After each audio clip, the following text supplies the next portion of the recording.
Chers auditeurs, dans ce nouvel épisode, nous allons parler de la mutation du secteur des sous-traitants automobiles. Entre la pression sur les marges et les opportunités apportées par le software, les architectures électroniques centralisées et l'électrification. Le contexte décrit une industrie encore structurée par de grands équipementiers et des ETI régionales, mais où la valeur migre progressivement des composants mécaniques vers des systèmes logiciels et des solutions de batterie et de haute tension.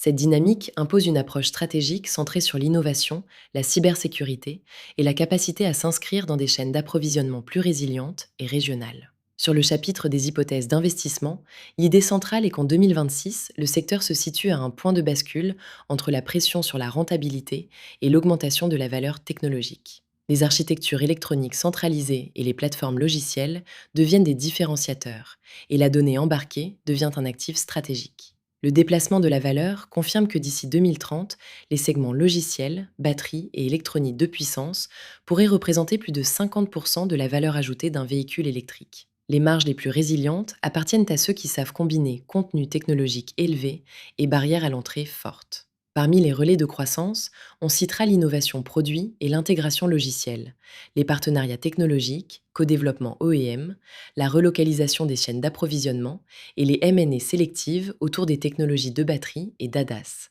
ainsi que l'industrialisation verte. Mais des scénarios de rupture existent.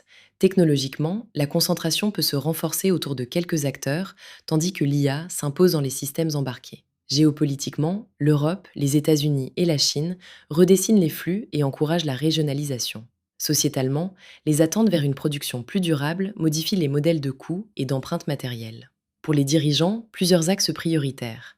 Sécuriser la chaîne d'approvisionnement, accélérer la digitalisation industrielle, développer la R&D en software et électronique, repositionner par le biais de l'IO-M&A et la transition énergétique. Conclusion.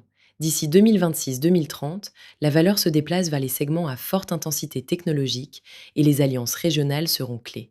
L'investissement sera plus rentable pour ceux qui innovent tout en s'assurant une résilience d'approvisionnement.